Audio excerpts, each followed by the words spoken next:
Welcome students, let's start our third chapter from your course book Vistas, and the name of the chapter is Journey to the End of the Earth, and the writer is Tishani Doshi.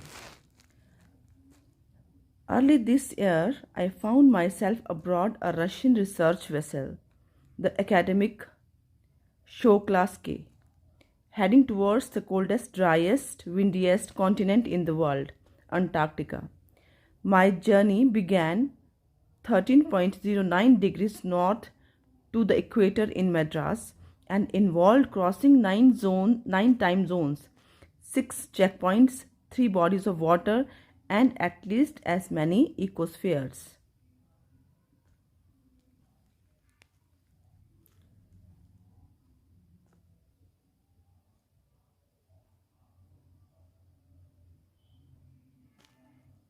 By the time I actually set foot on the Antarctic continent, I had been traveling over 100 hours in combination of a car, an aeroplane and a ship. So my first emotion on facing Antarctica's expansive white landscape and uninterrupted blue horizon was relief, followed up with an immediate and profound wonder at its immensity, its isolation, but mainly at how there could ever have been a time when India and Antarctica were part of the same landmass.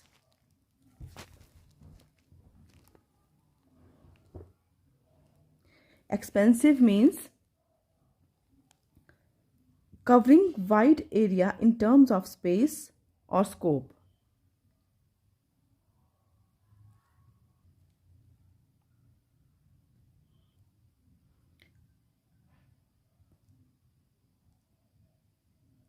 Expansive means covering wide area in terms of space or scope, or extensive. Profound means very great or intense. Isolation means separation, and landmass means a continent or other large body of land. It took him about 100 hours of combined traveling by car, aeroplane, and then a ship to reach the continent. So, when he first set his feet on the continent, he felt utmost relief, for it was all white as far as the eyes could see. The sight of the blue horizon was also very comforting. Next emotion that followed was that of wonderment. He was astonished by the fact that there was once a time when India and Antarctica were geographically connected.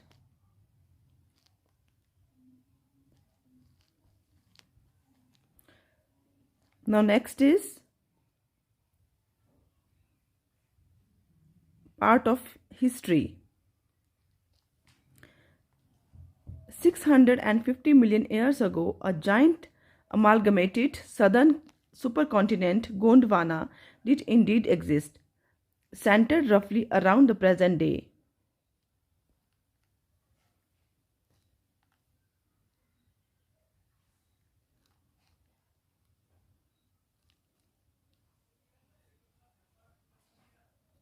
Amalgamated means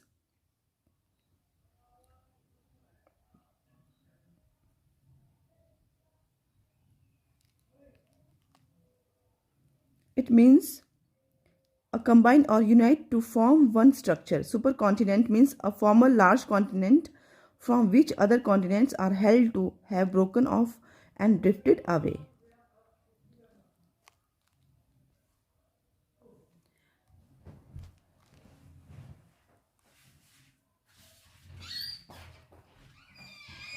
Antarctica, things were quite different. Then humans hadn't arrived on the global scene and the climate was much warmer, hosting a huge variety of flora and fauna.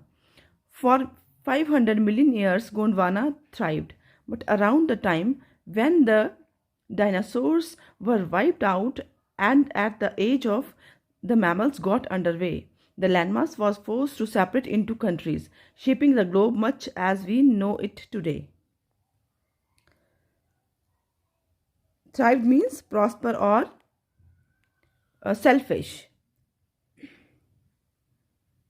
Millions years ago, There was a supercontinent known as Gondwana, from which Antarctica and India are supposed to have been parted off. The situation, however, was completely different from how it is right now. There was no humans and the climate was warmer, which gave rise to huge varieties of flora and fauna.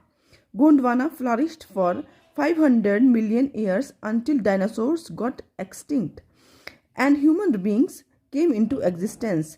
The huge continent was then forced into segregation to form countries and the world as we know of it today. To visit Antarctica now is to be a part of that history. To get a grasp of where we have come from and where we could possibly be heading, it's to understand the significance of Cordilleran folds and pre-Cambrian granite shields, ozone and carbon evolution and extinction. When you think about all that can happen in a million years, it can get pretty mind boggling. Imagine India pushing northwards, jamming against Asia to buckle its crust.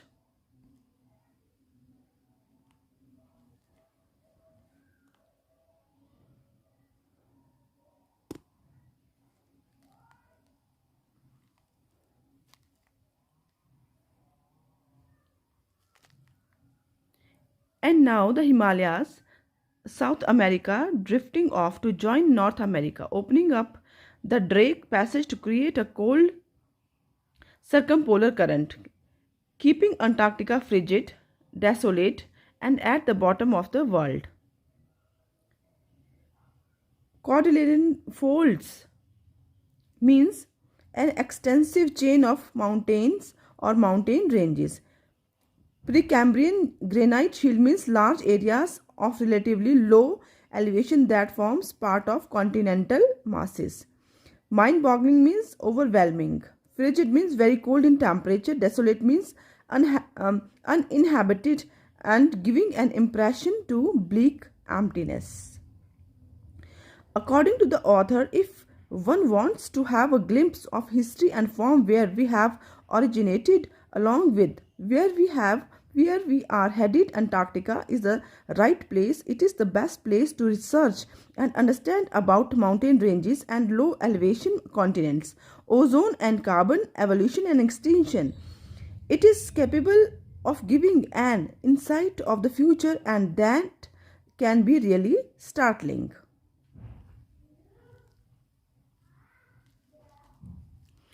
For a sun worshipping South Indian like myself, 2 weeks in a place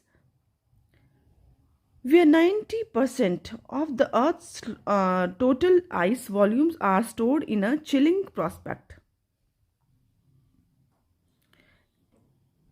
It's like walking into a giant ping pong ball.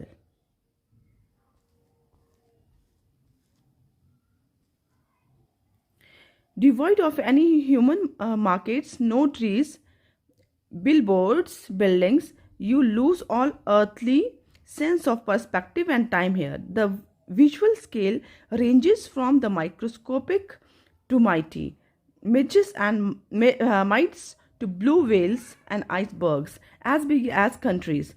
Days go on and on and on in surreal to 24-hour austral summer light and a ubiquitous silence interrupted only by the occasional avalanche or calving ice sheet consecrates the place. It's an immersion that will force you to place yourself in the context of the Earth's geological history, and for humans and prognosis it isn't good. Surreal means unusual.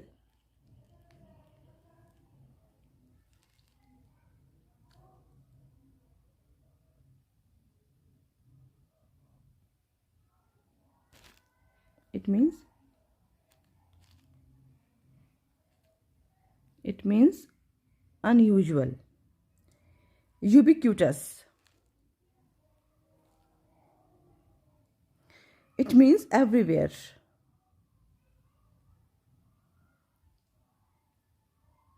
Calving ice sheet means split or shed. Consecrates means make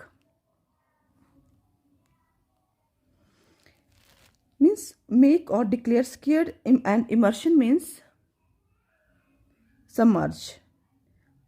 Prognosis means a forecast of the likely outcome of a situation.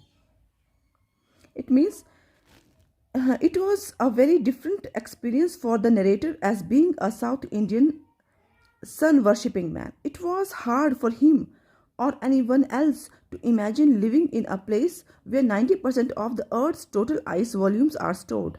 Not only biologically or physically difficult, but also for imagination. A place untouched by humans and their inventions. It gives an experience that makes you forget about all the other things, from small creatures like midges and mites to huge creatures like blue whales and icebergs as big as countries. Everything can be found in Antarctica. Days are never ending, with sunlight all the time falling on the southern hemisphere. It is such a quiet place, interrupted only by falling mass of snow rapidly down a mountain. It is a setting that forces you to ponder upon Earth's geological history and helps you foresee future which for humans doesn't seem very pleasant. Now, human impact.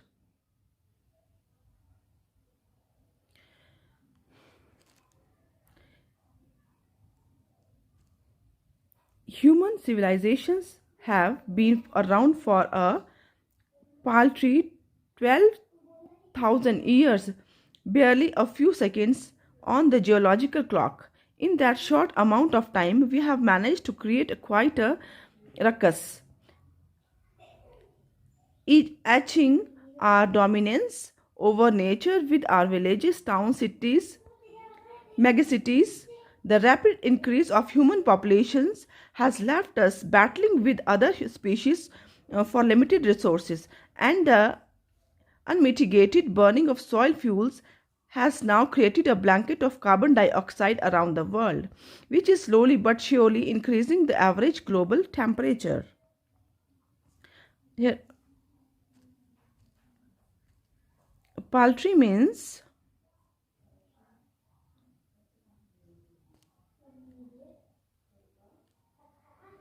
petty or insignificant.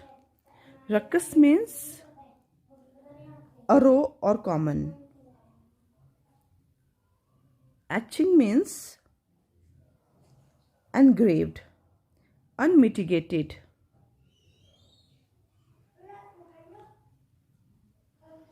It means unconditional. Means human life on earth has been since petty 12,000 years, which converts into a few seconds on the geological clock. In merely this less time, humans have managed to exploit each and every resource, thereby creating a chaos in the nature. The ever increasing human population is robbing other species on the necessities for survival, not to forget about the unlimited exploitation of fossil fuels that have created a blanket of carbon dioxide around our planet, which is further increasing the average global temperature, thus leading to global warming.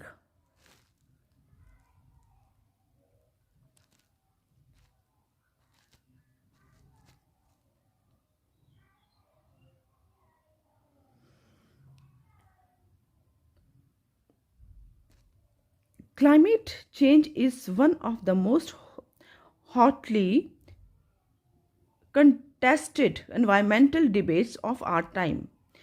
Will the West Antarctic ice sheet melt entirely? Will the Gulf Stream ocean current be disrupted?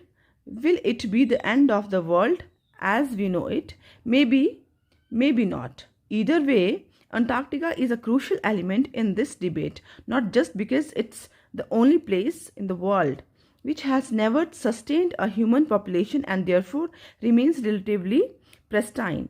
In this respect, but more importantly, because it holds in its cores half million years old carbon records trapped in its layers of ice. If you want to study and examine the Earth's past, present, and future, Antarctica is the place to go. Pristine, it means in its original condition. Yes, global warming and climate change are highly priority concern these days. Questions like melting of Antarctic sheet, disruption of Gulf Stream ocean, and how the world will end still remains unsevered. Regardless, Antarctica remains an important part not only because it is untouched by humans, but also because of the sea ice cores half million years old carbon records trapped in its layers of ice. According to the author, if one wishes to study and analyze Earth's past, present, and future, Antarctica is the place to go.